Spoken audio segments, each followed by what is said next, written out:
Welcome to the Aerospace Advantage podcast, brought to you by PenFed. I'm your host, Heather Penney. Here on the Aerospace Advantage, we speak with leaders in the DoD, industry, and other subject matter experts to explore the intersection of strategy, operational concepts, technology, and policy when it comes to air and space power. So welcome to the third of a three-part series exploring air and missile defense for the homeland. In our past episodes, we've been joined by a broad array of top experts to help define the current threats facing the homeland and lessons that history provides for us as we look at better understanding our current position. Today, we're going to talk about solutions.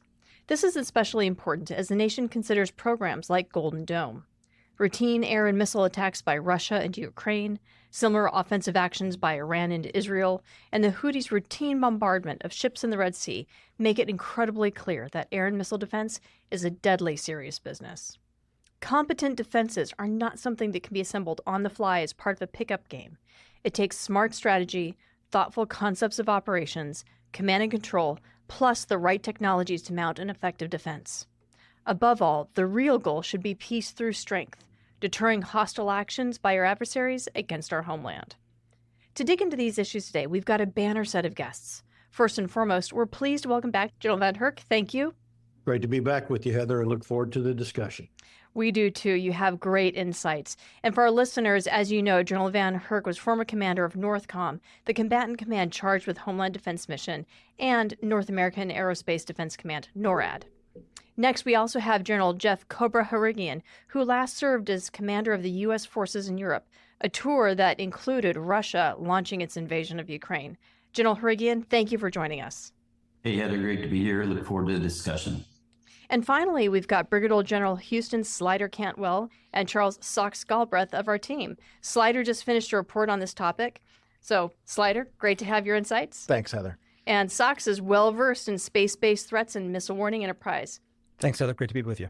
And you got to show us a picture of your socks later on. They're moon socks today. Moon socks. Got it. All right. So, General VanHerck, we're going to begin with you. Would you mind baselining our audience on the threat? We spent the first episode on this, but is this a good opportunity to bring everyone up to speed regarding why air and missile defense for the homeland is really such a big deal? Yeah, thanks, Heather. Appreciate the opportunity to talk about it. Threats to the homeland have vastly changed over the last 5 to 10 years, and today they span across all domains. 10 years ago, most people thought that we had Atlantic and Pacific Oceans, friendly nations north and south, and we were pretty much safe here in the homeland. But today, threats to our homeland emanate from space to undersea and all domains in between, including the cyber domain. We're specifically going to talk about the air and missile defense. There's a large variety of threats in the air and missile defense arena as well. Threats from Group 1 through Group 5 UAS to today military drones that can fly thousands of kilometers or miles with various capabilities from ISR to kinetic capability, and also the potential to infuse cyber effects. And certainly cruise missiles. Cruise missiles today, thousands of miles legs with low radar cross-section, and all of these threats can emanate from airborne platforms, from land-based platforms, from sea-based platforms, and some of them from undersea platforms. And most people think about that coming from outside of our country. Today, what we saw in Spiderweb, these can emanate from within our country. And so we should think about threats from outside, but also inside, such as drones from Group 1 and 2 all the way up to Group 5. So the threat is real.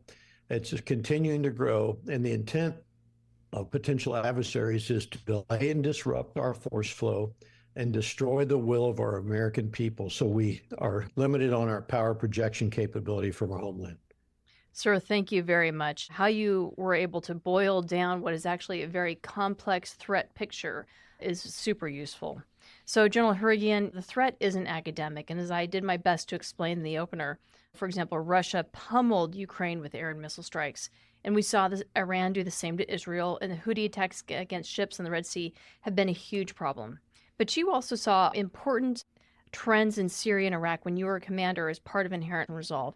So how do you see this impacting how we should approach homeland defense? Because we sure have seen a lot of airstrikes, missile attacks, and now the heavy use of attack drones and cruise missiles, as well as that sort of complex insider spiderweb type threat. Yeah, thanks for that, Heather. And I thought General VanHerck did a really good job of laying out the threat and what's happened over the last several years. And as I reflect on my time in particular in the Middle East, where arguably it was the beginning of, I would call, the adversaries' journey and learning about these type of capabilities, particularly from the small end drone perspective, where you may recall we were battling handfuls of drones that ISIS was using, all on the group 1, group 2 size. But as the time progressed, even over the course of the OIR fight, we began to see Iran using Shaheeds, launching them at the ranges that General VanHerck was referencing, and fundamentally changing the game.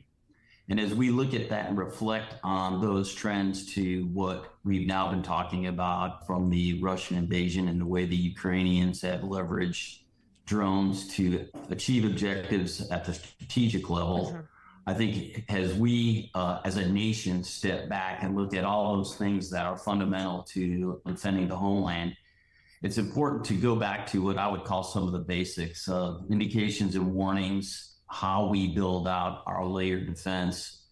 And fundamentally, I would argue, invest in the right things that fill the key gaps that start, I would say, at the far left end of the kill chain, from ensuring that collectively our intel entities across all domains are able to synthesize the information in a way that combatant commanders, and then even all the way up to the appropriate political levels, have the right information to determine the appropriate gaps to put money into. I'd argue that trying to fix it all at once is going to be really challenging. And as the threat continues to learn, not only from a capabilities perspective, but also tactics, techniques, and procedures perspective, we're going to have to get after those key areas that we have gaps. And General VanHerck had done an incredibly good job of explaining that to some senior leaders, yet we've had trouble moving the needle on some of that. There has been progress, but I think it's important to acknowledge that those trends aren't going to change, and they're going to keep learning. And so we've got to, and I know the intent is to talk Golden Dome later, but really look in leveraging the appropriate analysis to get into the details of the kill chains that we want to defend against, that we think are the most likely going forward, because there will be plenty of lessons. And I think the key here will be to learn the right lessons and then take those to shape our investments in those gaps that we're going to fill. I really like how you identify gaps and analyzing that kill chain, because if you look at that, I mean, the indications and warning that you mentioned, as well as attribution and characterization of the threat, I mean, that gets us left of launch, which is ultimately where we always want to be able to keep those threats. But we have to be flexible and not only develop towards filling those gaps, but how can we use current capabilities that we have today in different ways to be able to address a threat? Slider, I'm going to pivot over to you, because you wrote a lot about the indications, warnings, and really the ISR and the command and control piece in your latest report, and we'll have a copy of that in the show notes. Can you explain the command architecture responsible for the Homeland Defense mission, so we sort of map out where we're at today and get to some of those gaps that General Harrigian was talking about? Yeah, sure will, Lucky. You got U.S. NORTHCOM versus North American Air Defense Command, NORAD. We're going to focus on air defense, so the threats coming through the air. That's NORAD. And as a reminder, NORAD is a binational command. This is led by an American commander, of which General VanHerck was, and then they have a Canadian deputy. It's divided into 3 subregions. You got the continental United States, got Alaska, and then you got Canada. Each region has their own commander, but most importantly, each region also has their own regional air operations center. And so these AOCs, they each receive data feeds. They got multiple sources, multiple external organizations are going to feed into these AOCs. And certainly the North Warning System, which I talk about a lot in my report, is an important piece to this. But you've also got inputs from the Space Force. They've got early warning missile capabilities. The Federal Aviation, so FAA, has got inputs. And then you also have the ability to incorporate U.S. Air Force, and then Royal Canadian Air Force assets can input into this. I would say the most critical component to continental defense is the Joint Surveillance System. This is the system that's primarily supports the continental region, but it's comprised of ground-based radars across the United States. These primarily are going to detect, track, identify aircraft, but also the JSS takes inputs from civilian and military radars. Its architecture has not been updated in quite a while, so I'd say there's certainly room for improvement as we look forward on the JSS. Okay. So, Glen VanHerck, you commanded what Houston just described, and you went into it in detail in our earlier episodes, but I'd like for you, if you don't mind, just describe what your experience was at this level and what worked well with the enterprise, as well as what reforms might have assisted you in being more effective. Because so much of the system dates from the Cold War, yet the threat and the environment, it just has changed a lot. Yeah, thanks, Lucky. So the enterprise works well the way it's set up from a command and control perspective. The challenge is you have a lack of domain awareness to be able to generate the effects in the time you need. I needed to be able to see further over the horizon. Mm-hmm. Rather than be limited to a couple hundred miles due to the curvature of the Earth. It would be nice to be able to see 1,000, 2,000 miles and across multiple domains. So over the horizon radar is something that both the Canadian government and the U.S. government are working to put in place. But I would also say that it's not just about radars. We need to incorporate space-based technologies and capabilities to be able to detect, track globally threats that may emanate towards the homeland. I would also tell you that homeland defense does not start in the homeland. It starts with our network of allies and partners and fellow combatant commanders around the globe who all have domain awareness as well. And so we need to share that domain awareness into a common data layer to give us a global picture, not just a picture for North America. So the enterprise does work well. The challenge is, first, I described domain awareness, but it's also access to the forces needed to defend the homeland in a timely manner. In the 70s, NORAD had more than 1,500 fighters. Today, a small number, and I'm not sure you need a large number on a day-to-day basis, but you need access to them in a timely manner when crisis evolves. That today will be a challenge, just capacity-wise alone, but also other combatant commands have their fingers on those same assets. So there will need to be some changes made or some decisions made. And then infrastructure. Fighting from within and from our homeland is something we don't practice, we haven't thought about, we're not set up to do, candidly. And fighting from under attack in your homeland, whether it's cyber-based, kinetic, non-kinetic effects, is something that we need to practice, we need to think about and move forward. But let me just step up a level to kind of the strategic level, Heather. This is a whole of nation challenge.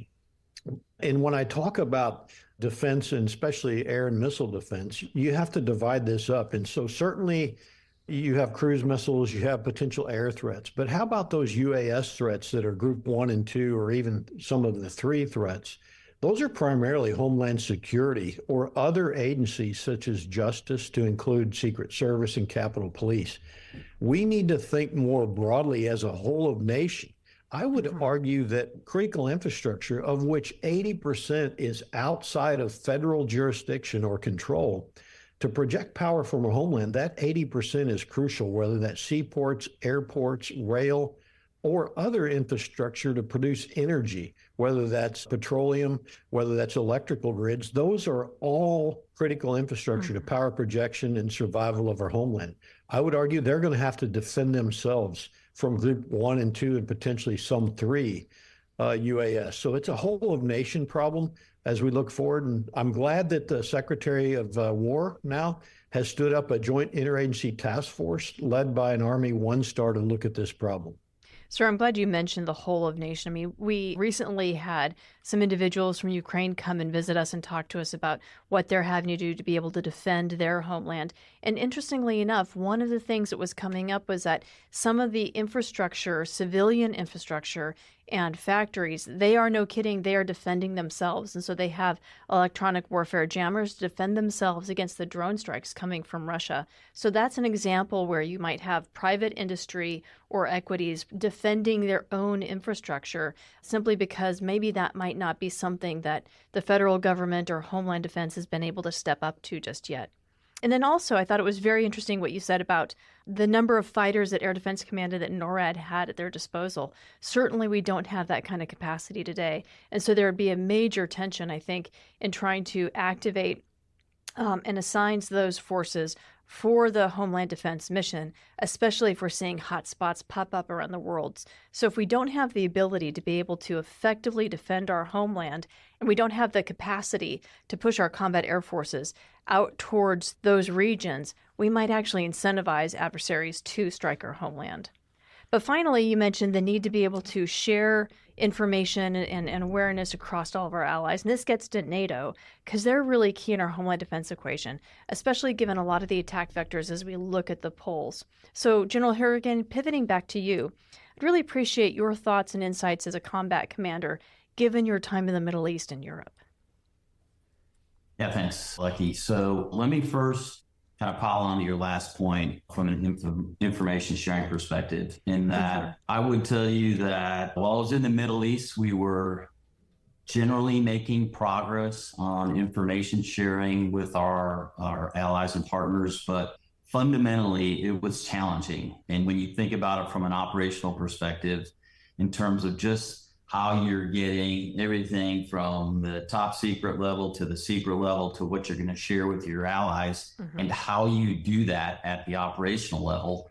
Not only does that provide challenges to the staff and the collective team and how we get that out, but there's also a little bit of A team, B team that happens there that frankly is not helpful.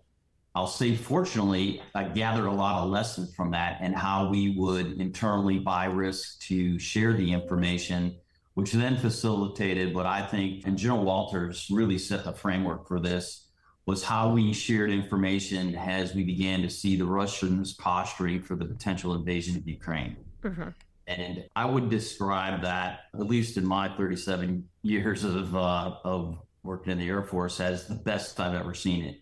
We were able to provide our allies, and frankly, what I did is each week I was updating the air chiefs from the NATO nations on what I was receiving, and then what we were planning, what was getting executed, so that we had a shared understanding, not only at our level, but also that facilitated their ability to feed it up to their political leadership.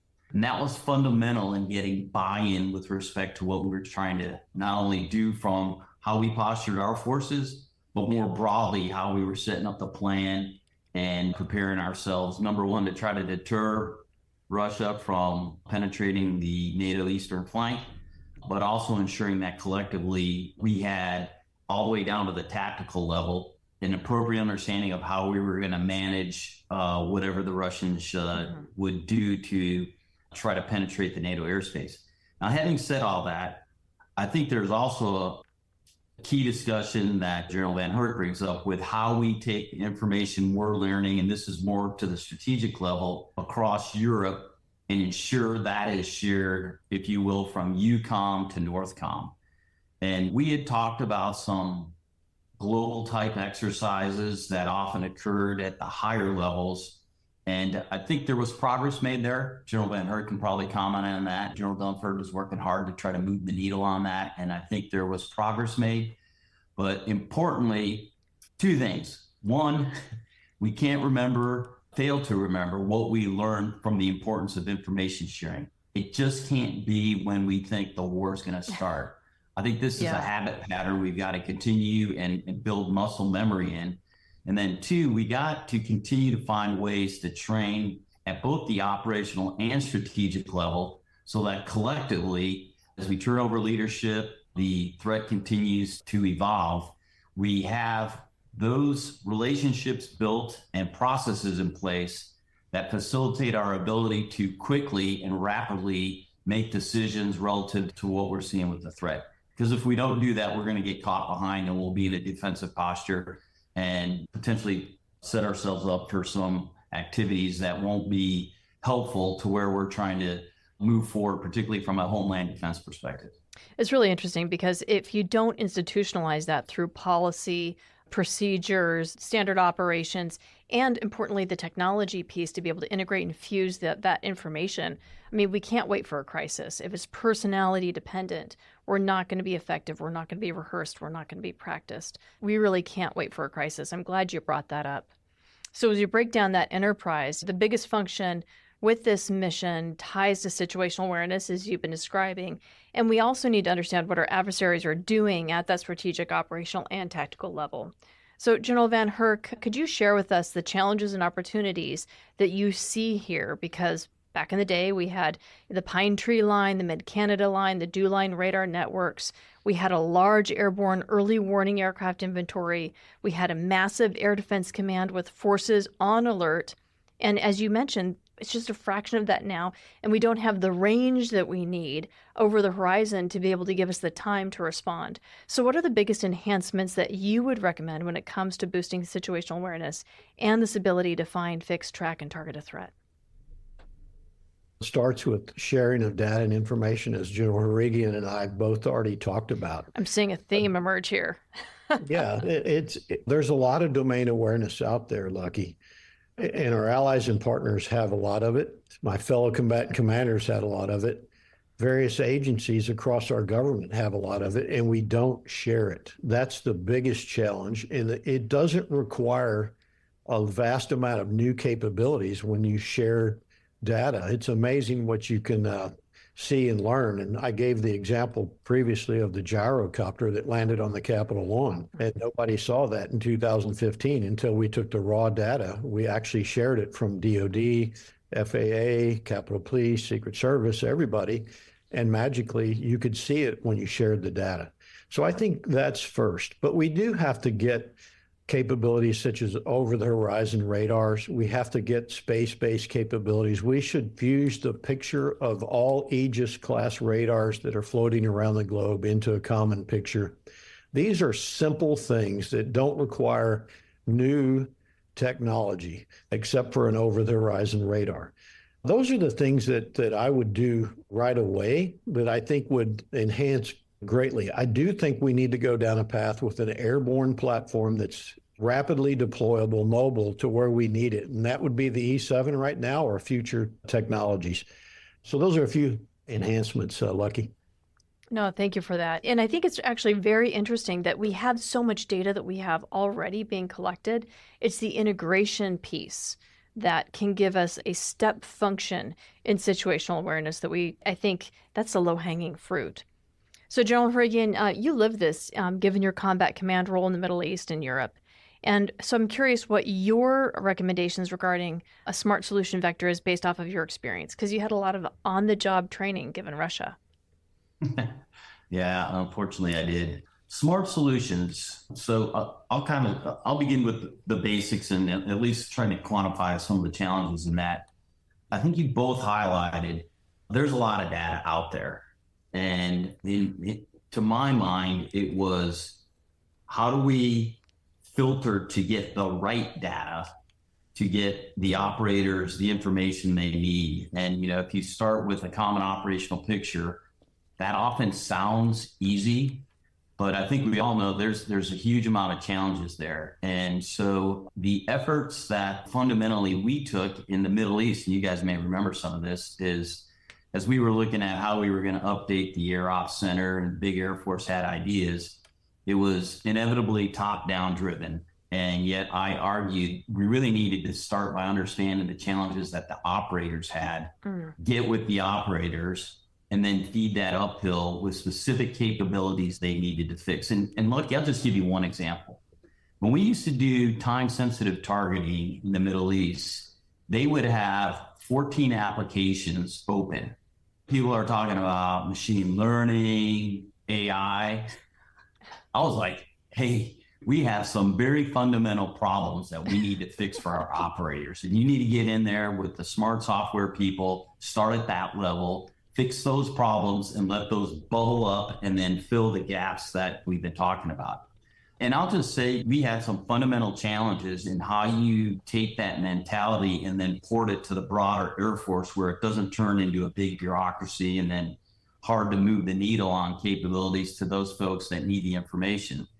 Now, there were things that made progress there, and you were able to move that in certain areas. But as I look at it from a NATO perspective, I would argue it was amplified even more because now you had, it's now 32 nations, each of which had different capabilities. And, General VanHerck said it, lots of radars, lots of information out there.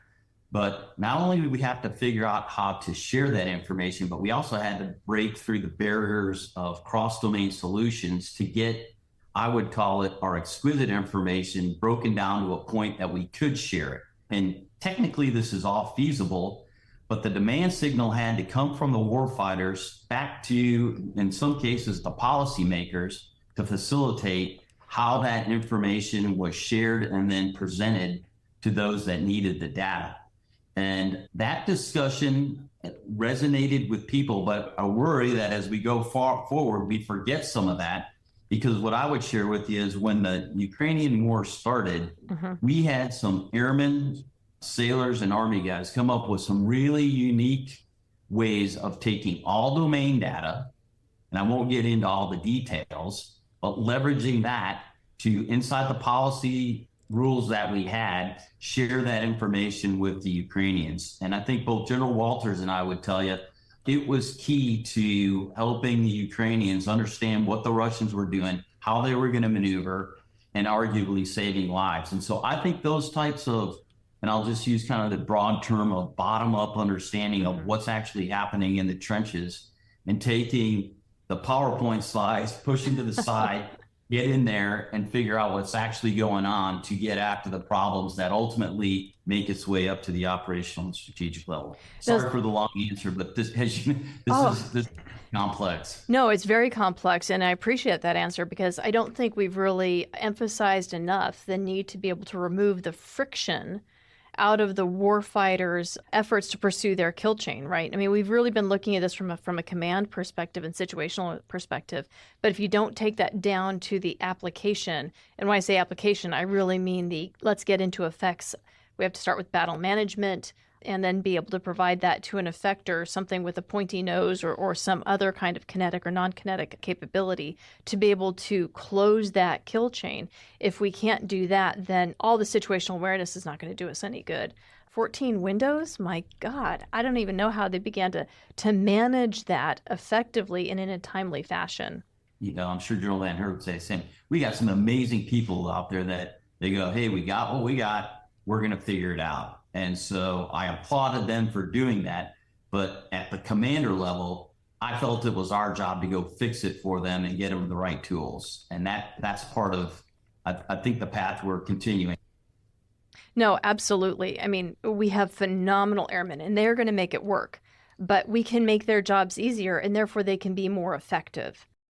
PenFed checking and savings accounts are here for all your adventures. From...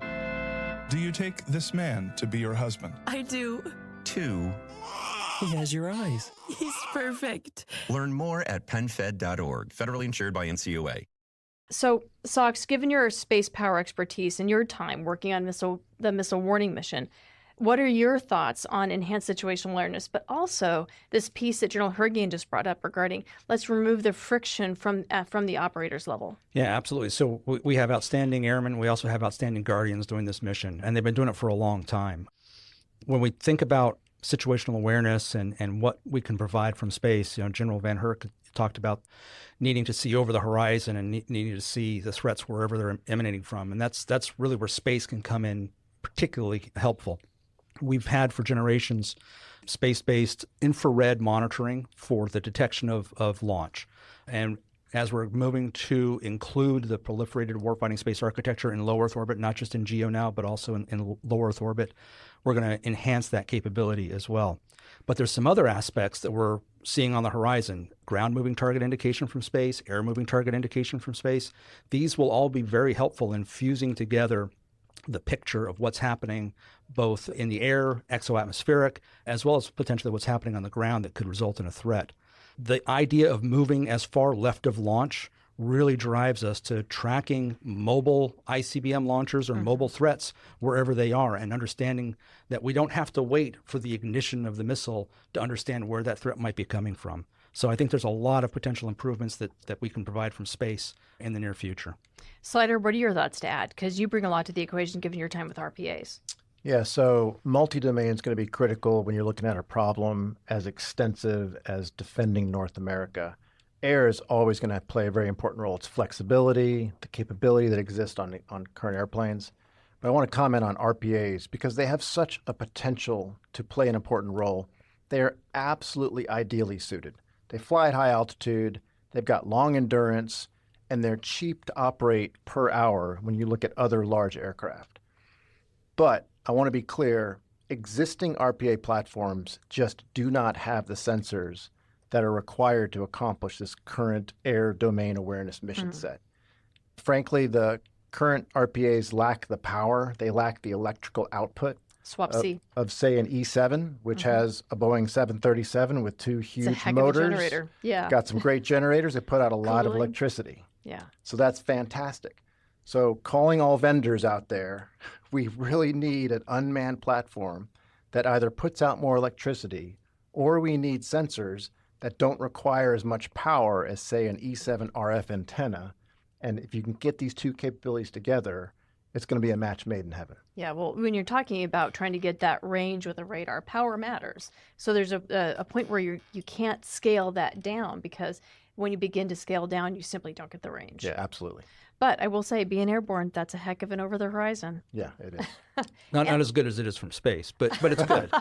Yeah, but we still need to be able to. It's going to ultimately be a layered answer, Absolutely, right? absolutely. Because there are things from space that you get, attributes, capabilities that you can't get from the air, and there's stuff that you get from the air that you can't get from space. And as we've talked about in previous podcasts, having that layered capability really makes the challenge that much harder for our adversaries, and that's what we should be focusing on, is making the job as hard as possible for them. Yeah, and also we don't want to incentivize them to target one or the other. As we've talked about, Right. If we move all of our sensing to space, that incentivizes our adversaries to target space, especially if they're not as independent as we are. So, General VanHerck, a lot of threats we face demand increased early warning. And we've talked about getting left to launch. And I'd argue this brings NATO into the mix, especially with the countries in the high north. I really appreciate both your and General Harrigian's thoughts on what that might look like. Sure. So let me just take a second to talk about the space piece that we just talked about, Heather. Yeah. I think it's critically important. Everything Charles said, I agree with. But too often, we have information that sits on a satellite, not downloaded in a timely manner or not analyzed by a human. Artificial intelligence and machine learning are going to have to be put on orbit and utilized more within the community to process this data and information sooner in some of the space applications. And resilience of all of that infrastructure and architecture is going to be crucial to maintain the ability to have it during times of crisis. So we may need small micronuclear reactors on orbit, or we may need them in various locations or mobile to ensure that in times of crisis, we maintain these capabilities. And the RPA thing that Slider talked about, they would be great in the Arctic in many ways that we can utilize. Now, going back to bringing NATO in, what does that look like? I think it looks like layered domain awareness first that can start forward with NATO. It could start in the Pacific as well. It certainly extends into the Arctic, as I just talked about. But not only layered domain awareness, layered defense and partnering to create challenges for any potential threats. And that could be in the air domain. It can be in the maritime domain, which can turn into an air threat for the homeland as well. Mm-hmm. NATO brings unique capabilities and they bring unique authorities that we should consider for defense of our homeland. I think putting Greenland, when you look at it from a military dimension, in the NORTHCOM AOR was the right move to do because that terrain is crucial for defense of North America and our homeland. So that's the next point I would bring up. NATO and the partnerships, they bring terrain. Canada is crucial to defending our homeland. Greenland will be crucial to that. And as you get further forward and you extend that layered defense and domain awareness forward, that is crucial from a defense perspective. I think NATO brings great technology and innovation, academia, institutions that can help us solve many of these problems if we'll trust and rely. It goes back to the comment General Harrigian made before. is oftentimes we don't share and partner because of the sharing of information we overclassify. So I think there's much work to be done there. Very important aspect. They bring capacity that we don't have today as we look at projecting power around the globe. So in a crisis with China, for example, we will hold up much of our capacity to go that way and defend our homeland. NATO would bring capacity to help us defend our homeland on the eastern flank from a potential opportunistic threat such as Russia. And the final thing I would say, I think our asymmetric advantage is our network of allies and partners. They bring collaboration, they bring diplomacy and messaging, and that alone has a strategic effect that we can't overlook. Amen. General Harrigian is a former USAFE commander. I'd really appreciate what you have to add to this. Yep. Well, I'm not going to miss the opportunity to talk a little bit about aerospace integration first. So give me just You two bet. things. You bet. Just two things. One is, I think, and Charles, I'm hoping would agree with me, part of this, there's physics involved when we talk about space and overflying with LEO, even into MEO, things that we need to ensure to, I think everybody's saying the same thing, we have resiliency as we layer in the airborne piece, particularly when we talk about custody and moving targets. And that's an area that I know we continue to refine and work at, but, to Slider's point, having something that's penetrating and persistent is going to be important because that's how we're going to keep custody. And so we need to continue to work that. The second piece is authorities. I'll just say that my challenge was I could ask, but I couldn't task. And so that then gets after General VanHerck's point was, hey, there's data up there that I need right now. And we need to keep working that. I know the new secretary's keen to move this needle forward, but I'm here to tell you that there's going to be a whole lot of work that needs to happen to get it to the warfighter at the timelines that we need. So I'll stop there. If, okay, he doesn't want to come back to me yet, you can come back and throw spears at me. But I think that's an important part of how we move forward to get the most out of the capabilities that we have. Relative to the high north, a couple things. They know that terrain better than anybody. And General VanHerck kind of hit on that, in that when it comes to understanding the threats up there and the challenges associated with just operating up there, I would tell you, I learned more things every time that I went up there and engaged with them that, frankly, I thought I knew, but I didn't fully understand it. And so how we capture that and then share it in a manner that not only helps at the strategic level, but also then makes its way into the operational and tactical level will really be important to our ability to execute that left of launch capability that we're striving for. Further, they have, and General VanHerck kind of hit upon it, some really innovative ways of understanding what's happening up there. And they understand the importance of space, but I'll say there's also a human piece of this, given they live up there and have years and years of understanding, particularly the Russian threat, that we need to leverage. And with Sweden and Finland now on the NATO team, that dramatically, not to say our Norwegian didn't have a good sense of what was going on, but the three of them make a really powerful high north trinity that I think offers us really future potential to leverage everything they're thinking about to help inform how we not only use their capacity, but also their intellectual thought on how we best understand what the Russians are doing, and potentially the Chinese up there as well, given everything that's happening right now in the high north, to help us better build our plans and develop appropriate CONOPS and be prepared to execute should we be required to do that. Yes, sir. Couldn't agree with you more. We just hosted an Arctic defense workshop here at Mitchell. The Norwegians and the Finns and the Swedes call Arctic defense. They call it defense because they operate in that area every day. Yeah.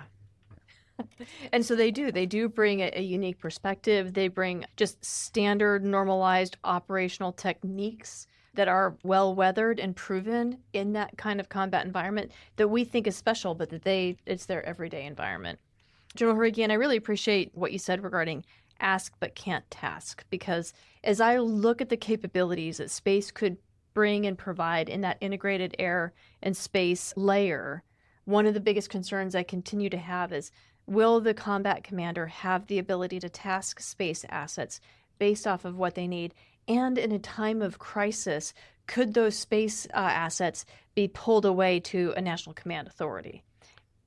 Yeah, that's a great point, Heather. And I wasn't planning to comment on that, but absolutely. This has been one of those ongoing struggles with space capabilities. Do they belong in the hands of one combatant commander at Space Command, or do they get apportioned out to other combatant commands as needed?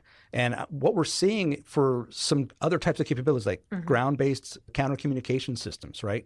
We're seeing some of those at Space Command. We're also seeing some of those in other combatant commands. So it doesn't hurt my head at all to think that if we have a global architecture, right, of low Earth orbit and medium Earth orbit and geosynchronous orbits, satellites that are providing missile warning and air domain awareness, why those wouldn't be tasked by combatant commanders around the world to support their missions. I think they have to be. Yeah. So let's say with the space thing, right? Yeah. So Charles, fractional orbital bombardment threats, right? The FOBs, that Yep. rods from God. I mean, this system made major news earlier this year when defense leaders explained that China's pursuing this capability because they never signed that treaty that said we won't do it. Explain the system. Let's talk about that for just a moment. So fractional orbital bombardment. Back in 2021, China actually demonstrated this when they launched a hyperglide vehicle. And so it's important to remember that when we say fractional orbital bombardment, those words actually have meaning. So first, orbital. That means they have achieved a velocity that is sufficient to maintain an orbit. Fractional. I don't have to go all the way around a complete orbital period in order to achieve my mission. I can go up for a portion and then re-enter and target something. It could be a full orbital period. It could be multiple, and then re-enter. And this goes back to what General VanHerck was saying. There are threats coming from every domain. So this is a potential where China or Russia could launch a vehicle into orbit, have it come down at an unwarned time directly over its target. That is a huge concern, obviously. What is, I think, even more concerning is how do you detect and track that? So we have to now treat almost every single space launch as if it is a potential threat, and we need to be able to not just track the target, but we need to identify it and characterize it as either a satellite or a potential fractional orbital bombardment system. So there's a lot to be done there. I want to circle back real quick on the physics-based aspect and the integration of air and space, because it's also a multi-domain integration that has to happen. If we have a track from something from space, absolutely, we need to be able to process that and hand it off to the next user as quickly as possible. That may require AI and ML, as General VanHerck talked about, but it could be tracking from space and then handed to another satellite. It could be handed to an aircraft. It could be handed to a ground-based system or a maritime-based system to actually be the effector. So we really have to look at how we integrate this from a multi-domain approach to make sure that we deliver the necessary capabilities when and where needed. No, thank you. And delivering those capabilities, that's going to be crucial. And so I'm going to sort of bring this a little bit open, gentlemen, for all of you. The reality is that, and General VanHerck mentioned this previously, the post-Cold War force structure, those made major cuts. We had further reductions taken as offsets to fund combat operations in Iraq and Afghanistan. We've had additional belt tightening driven by sequestration and the Budget Control Act. And these have all had the net effect of reducing the effector part of the Homeland Defense mission. And so now today we've got fewer fighter aircraft. The state of the airborne command and control inventory is on very thin ice. Ground-based surface-to-air missiles don't exist like they did in the Cold War. And even interceptors to go against ballistic missiles are in high demand, low-density assets. So I really appreciate sort of your conversation regarding what we need to do to rebuild our ability to defeat these threats against the homeland. Okay, I'll go first if you want me to go first. Please, sir. Okay, so first, our nation's too divided politically. We need to come together and see threats to our homeland, a national security problem, to force key policy discussions and law discussions where things limit us from being able to characterize threats today. What is our critical infrastructure that must be defended? Those are all policy discussions, but we're not having those discussions because of the divide. Another one you see from a divide is going to be budgets and CRs. So government shut down. We've had CRs for 15 years. That does not help us move forward with delivering capability. Industry does not have predictability to invest long-term in their companies, which would help us produce capacity. Those are all things driven from a potentially divide. I would say we need to look differently at our acquisition process. Typically, our acquisition process has pitted competitors or primes against each other. The future to go forward is going to have collaboration, especially for Golden Dome. This is not a one prime deliver this capability. This is going to be all hands on deck. And we have to think about how do you get industry to collaborate, academia to collaborate, FFRDCs and UARCs in the department to think differently about fielding capabilities. I would think we need to bring in small and medium-sized companies. There's true innovation happening there. The problem is they can't scale, Lucky, so they're going to need primes to go after defending the homeland, but there's truly the innovation happening with the small and medium-sized businesses, and we have to figure out how to bring that in. The final thing I would say is we need to look at a mix of high-end capabilities with potentially lower-cost, attritable capabilities that give you a capability of its own. It's called capacity. And capacity is something that the threat has to account for, and that's going to have a requirement for them to build more capacity in its own. So those are some things I think that we should consider moving forward. Any other thoughts? I'd like to pile on that. I want to reinforce something that General VanHerck said about a mindset change. We at Mitchell had the opportunity a few weeks ago to engage with a senior Israeli defense official, and he was telling us about some of their successful efforts against Iran. And he started off his talking points with, it's always about balancing defensive capabilities with offensive capabilities. And I sat there and I said, not in America, because for so many years, we focused so much on offensive capabilities. Yeah. And so I'd been in the Air Force. Offense was the best defense, right? It was. And so I'd been in the Air Force for 20 years, and then I got stationed in Japan. And working with the Japanese Self-Defense Force, that's when I learned about things like defended asset lists, because the Japanese take ballistic missile defense very seriously, being right next to North Korea. Yeah. And a country like that takes it seriously. We have to change our mindset here in America that national defense is actually the number one priority. Yeah, I mean, we've been able to take our homeland security, our homeland defense for granted because we have friendly neighbors to the north and south, and we've got massive oceans. But the world has shrunk. Yeah, you know, Heather, everything you've said about the need to rebuild capability from the Cold War, absolutely true. For space, it's just build. It's not rebuild. It's just build because we don't have that capacity or capability in some cases. New threats require new forms of defense. That's just a fact. And we also know that what the Space Force has been given in terms of a budget does not match what it has been given in terms of a mission. Mm-hmm. And we absolutely have to increase this. The fact that we've had continuing CRs and shutdowns not helping at all. So you mentioned the Space Force has more mission than budget. And I'd like to continue on that thought process because if you remember, we reduced our focus on homeland defense in the Cold War when the Soviets moved to more of a ballistic missile-oriented threat posture, right? I mean, we could detect Soviet bombers coming over the poles. We could intercept them. But missiles, especially ballistic missiles, intercontinental, those speeds and altitudes a lot harder. So the Reagan administration tried to deal with the ballistic missile threat as part of SDI, right? The Strategic Defense Initiative, or Star Wars for folks that remember that. But technologically, that was out of reach. What has changed today that would enable us to deal with this? Yeah, I'm really interested in everybody's view on this, but in my view, technology has matured in the past 40 years. Mm-hmm. Yeah, but it's still it's a really hard problem. It is still a hard problem. What specifically is making this right? possible? Well, so part of it is the ability to track the threats. Okay, it starts there, and there has been great advancements in the sensitivity of our ability to track. The fact that we're now moving into low Earth orbit to track closer threats is also very helpful. And then when it comes time to actually intercept the threat, now, I am a big fan of the layered intercept as well. It all doesn't have to be coming from space. That is a very difficult challenge. You're shooting bullets with bullets. That's hard, right? I'm a bigger fan of directed energy. I think lasers are a great way to go. Anyway, technology has to mature there considerably. But we've seen just the technology advancements in the ability to control, navigate and control, and to have fine pointing. So I think there's significant improvements that have been made to That help could us make these space lasers more. well, space-based interceptors in whatever form they Okay. will be more effective than impossible, frankly.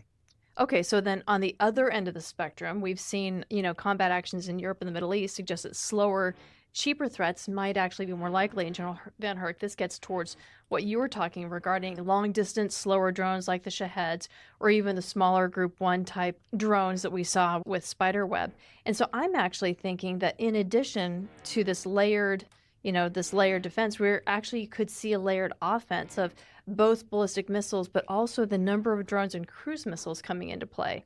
And so when you put that together, you could actually see drones and cruise missiles being the preferred options for our adversaries because it wouldn't have the escalation effect that an ICBM might have. Yeah, that's exactly what our threats have done. They watched us in Desert Storm and have plugged the gap below the nuclear threshold to hold our homeland at risk, thinking that won't escalate to a nuclear response. That they want to delay and disrupt our force flow. So they've developed all domain capabilities to do that. And they want to destroy the will of the people, such as making sure you don't get water and you can't get gas and you can't get money out of your bank. So all of those things are happening. I couldn't agree more with your statement. Yeah, I'll pile onto that, Lucky. Precision-guided conventional weapons are here to stay. Look at what's going on in the skies of Ukraine. The Russian Shahed drones have a range of over 1,500 miles, and they're still evolving these capabilities. Just to put that in perspective, 1,500 nautical miles, that's basically DC to Denver. Yeah, I mean, that is tremendous capability, and they have a precise ability to hit a specific target. And when we were engaging with the Ukrainians just earlier this week, one of the points they made was, look, the Russians are using this combat operation in Ukraine to continue to develop capabilities. It's a battle lab. It's a battle lab where they are refining these capabilities to be used wherever they need to. Not to oversimplify, but I think we need to make sure our adversaries understand that attack against the U.S. homeland is an attack against the U.S. homeland, right? Another statement of the blindingly obvious from Charles Galbreath here. But yeah, short of the nuclear threshold, absolutely. But if you're attacking us, whether it's a cyber attack or whether that's a kinetic attack, it is attack against the United States and should be addressed accordingly. Yeah, but how does it complicate it when it's a conventional ICBM? How do we characterize that? Because you say an attack against the homeland is an attack against the homeland. But if we see an ICBM, how do we know? If we see an ICBM coming towards us, we're going to have to defend against that, regardless if it's a nuclear warhead or not. Let me talk about that real quick. So as a NORAD commander, I think my most strategic mission was threat warning and attack assessment. That's exactly what you're talking about, Lucky. It's the characterization of threats inbound to our country, whether they're a missile, ballistic missile, hypersonic missile, whether they're a airborne threat. When you start launching ballistic missiles or hypersonic missiles, and now you don't know whether they're nuclear tipped or they're conventional, now the strategic stability erodes significantly when you have to make continuity of government decisions and survival of your nuclear forces for assured second strike. And that's the big concern with what you're talking about. So I think that goes back to what has changed, your question. The strategic environment has vastly changed. The threats to North America and our homeland have vastly changed. That requires us to vastly change how we defend ourselves to put strategic stability and deterrence back into the equation. No, thank you, sir. And for our listeners, go back to our previous episodes. We had an excellent and robust, very rich conversation regarding strategic deterrence stability with General VanHerck and General Chilton. So we'll include that within our show notes. So, gentlemen, what does all of this mean for Golden Dome? So if you were advising General Gutlein, what would you offer given everything that we've covered thus far? I can attack first. Rank has its privileges here. So I think, we're in a delay right now because there was a lot of questions coming back from industry, et cetera. That's what they're saying. I think there's a lot of questions because we haven't got the policy in place right now to go forward. Capacity, how many space-based interceptors, how many hypersonics are we going to go against? What locations are we going to defend? Many of these things that we have to put in place before you can move forward. I would tell General Gutlein the foundation of Golden Dome is going to be that data layer, the information. That's going to be crucial. It's not about space-based interceptors and effects right off the bat. It's about getting the C2 architecture, command and control capabilities, and the ability to share across all domains. Critical is going to be critical. We need an OV1. We need to speak in English terms, get the technology terms out of it so that the average lawmaker, the average decision maker understands what we're talking about. Speak to them in the 8th grade level, no military jargon. I don't think there's a great understanding. Most people believe what we're talking about is space-based missiles flying around going after space-based things, when in reality, space will be a portion of it, but it's not the whole thing. And as Charlie mentioned earlier, we're talking about space effectors going after terrain things and vice versa. And so that will be crucial that people understand this as we move forward. And the final thing that I would say is we've got to go faster. We've got to get away from bureaucratic policy and acquisition processes to meet the timeline, not only the president's timeline before he leaves office, but most importantly, the threat timeline, which we're already late to need. And let me just pile on here quick. This is close to world hunger. This is a hard problem. And I'm going to come up, from the kind of the operational level, which is go pick a couple of key kill chains, most likely ones, and make the team prove they can do it. While General VanHerck is talking about the up and out, which is critically important to get the money and get the policies, there's going to be the down and in, and what can we actually do today and what can we fix in the next couple of years? Else it becomes such a hard problem that moving the needle will be, in his timeline that he can actually impact, will be challenging. I know that's a slightly different perspective, but I think if we actually want to deliver capability to the nation, it starts with getting capability to the warfighters who will then go solve the problem. And we got to know what that problem is and make it something achievable in the near term, or the money will go away and it'll get too hard. Over. No, thank you. That's fantastic. I mean, when I put both of your comments together, the data layer and getting the command and control architecture right, we've got to be able to fuse the information, make the most of what we've got. And if we build the C2 architecture correctly, we can then adapt that based off of what the mission is. And identifying the most probable kill chains as well as most devastating kill chains are ways that we can prioritize what we need to pursue first. Yeah, absolutely, Heather. And I was just going to comment on, I've heard General Gutlein say this 100 times, but I've heard him say it once, and that was utilize what we have, buy what we can, and build only what we must, right? That was a mantra within the space acquisition community. But what that means for Golden Dome is we have a lot of capabilities out there related to missile defense today. They don't all talk with one another, right? And if we buy new capabilities or build something new, they all have to talk with one another. And integrating it from a command and control perspective, from a domain awareness perspective, from a threat tracking perspective, all lead to the ability to achieve the effect you need. I absolutely agree with both of the generals and their comments about that integration piece. I think it's important, our terminology and lingo and how we talk about this.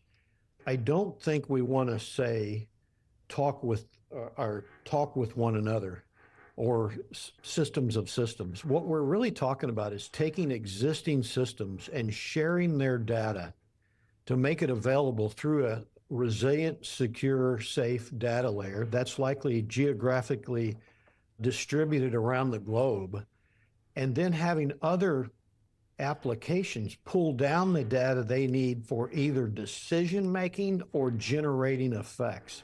But if we go down a path of connecting systems to systems or having each system talk to each other, that's going to be unachievable. I agree. Yeah, that's super hard. Amazon, they have figured out how to share data. And to General Harrigian's point, he and I are aligned on this. You won't deliver a space-based capability in the 3.5 years that the Trump administration has left, but you can deliver a nascent capability with existing technology, such as SM series missiles with terrestrial-based capabilities to go after objects in space. The space piece is further out in the future, and that's not where I would put the emphasis right now. I would make sure that R&D is happening, you fund that, but you can deliver a nascent capability right away if you get the policy and everything correct up front. Yeah, this has got to be viewed as what is the minimum viable product initially, and then continue to spiral additional capability as technology matures. I can't emphasize enough how important it was what General VanHerck, you said regarding this is not a system of systems. I mean, when we talk about this as an architecture, we can't be thinking about how do we knit them together in an essential way. It needs to be more about that data link, where you have a data layer of information, you know what you need to pull. You can go pull that and then fuse that at your own application layer. Because otherwise it becomes, I think, as you mentioned, just unobtainium, because it becomes such an inherently complex and thorny problem. This reminds me that it's like a major military operation. That's what we're talking about here. Well, Homeland Defense Homeland Defense is absolutely a major military operation.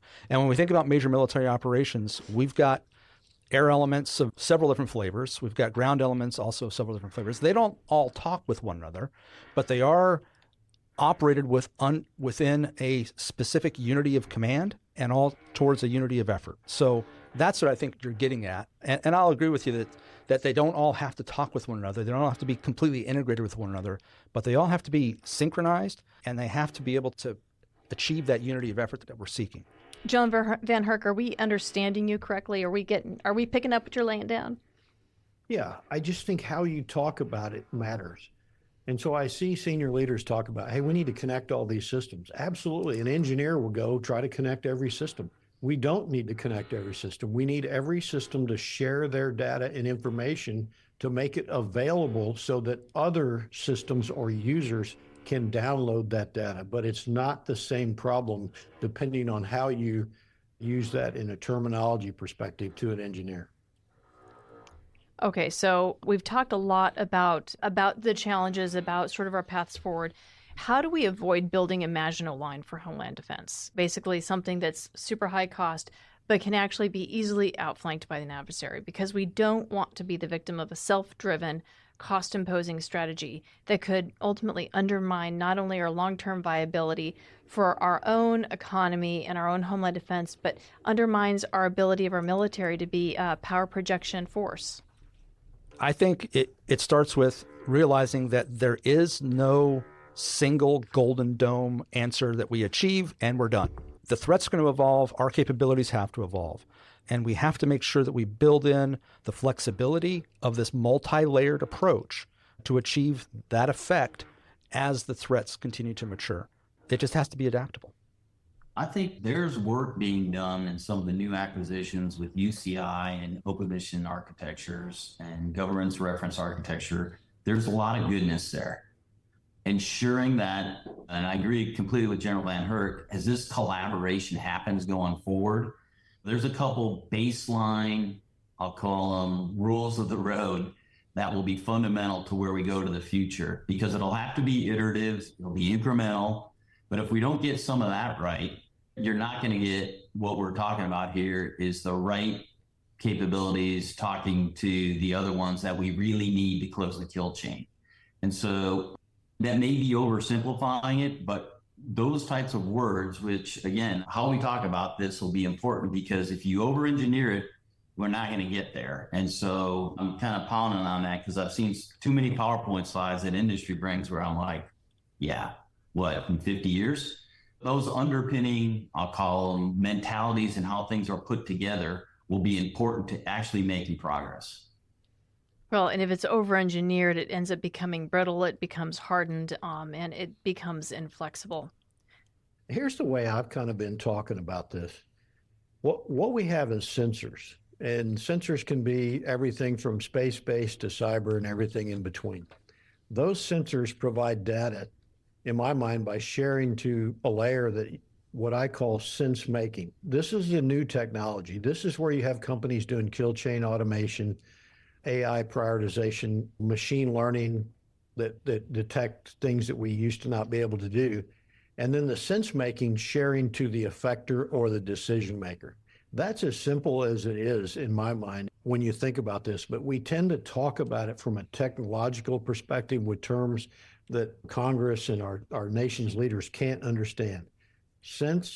Make sense of what you're sensing, send it to an effector or decision maker. That's all we need to do. I want to add one thing because this is crucial and it was brought up earlier. We need to do more strategic level TTXs with the principals playing in the room. So they're forced to adjudicate the decisions that they're going to have to make in time of crisis. Right now, I don't think they see the risk they are inheriting with the capacity and the readiness of the force that we have and the lack of capabilities. You know, you're going to have STRATCOM, NORTHCOM, INDOPACOM, EUCOM all asking for the same forces, and they have planned for the same forces. So if the principals don't play, they don't understand the risk they're inheriting and the timeline for the decisions that they need to make. Sir, I'm really glad that you mentioned the notion of having to exercise at the highest levels and not just the combatant commanders so that they can understand how their request for forces is going to compete with each other in a realization that we're not going to be able to do it all, but frankly, up to the National Command authorities, and not only put them through the paces of having to make those decisions, but I really think that might be the only forcing function where they begin to realize that our military, and specifically our Air Force and our Space Force, is too small. Gentlemen, thank you so much for a really rich conversation. As we get to the end of our time, before I let y'all go, I'd like to know where you think we should be in 5 and 10 years and how we should grade our homework. I mean, we've talked a lot about near-term investments. General VanHerck, you provided a very elegant way to be able to look at the problem set. But how should we grade our work and understand if we're moving in the direction that our nation's defense requires? I'll go for General VanHerck, you've been first every time so far, so you're leading the pack. Okay, happy to talk about it. So in 5 years, I believe we should have all the policy and laws updated to reflect the strategic landscape that we face today. From a Golden Dome perspective, we should have fielded a nascent capability to go after not only the ballistic missile, but a hypersonic capability and cruise missile capability. We should have begun fielding over-the-horizon capability in its first stages, and in that 5 to 10 years, it should be delivered. We should field across the agency and within the interagency and within our commercial entities that are designated as critical infrastructure, the capability for them to defend themselves in a UAS environment. I think those are all realistically achievable. We should put predictability from the department into industry and get rid of the current way we do business, okay? We have to have more collaboration. We have to have partnerships being developed across industry. And the final thing is we must preserve what I say is our asymmetric advantage, and that's our network of allies and partners, and ensure they're part of defending our homeland. As I said before, it doesn't start here, it starts forward, and we must include them. Mm-hmm. General Harrigian?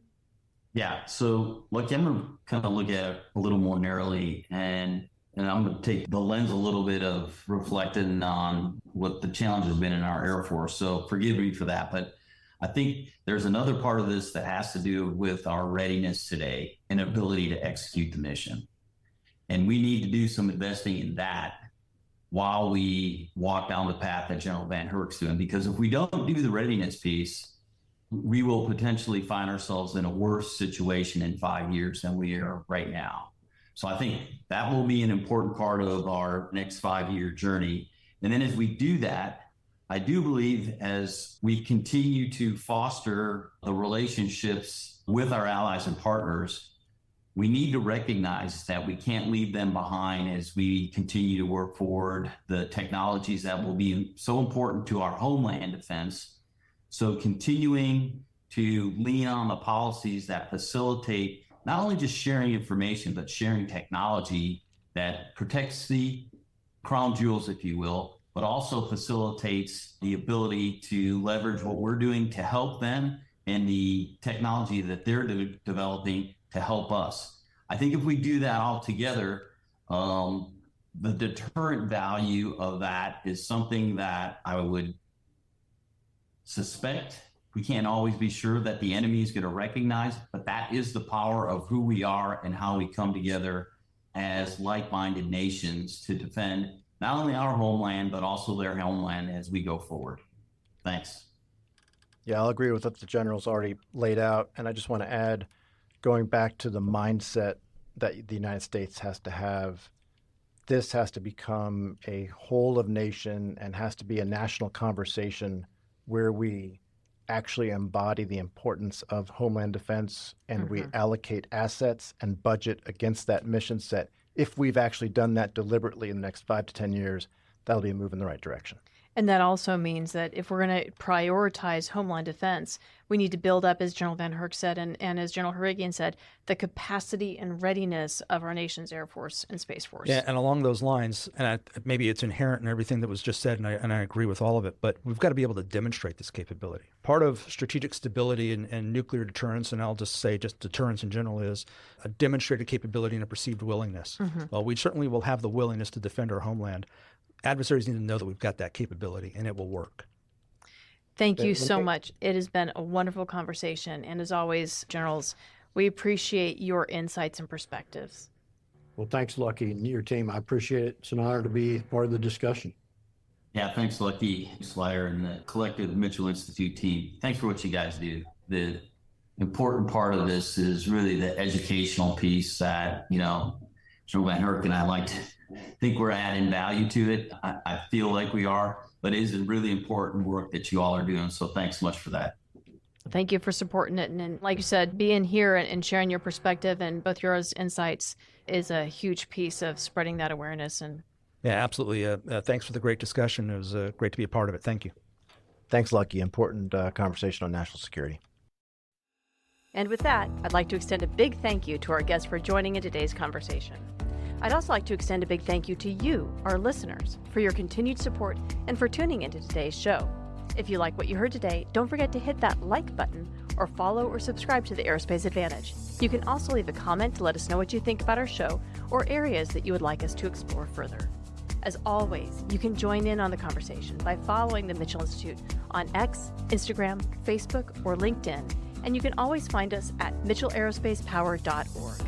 Thanks again for joining us and have a great aerospace power kind of day. See you next time.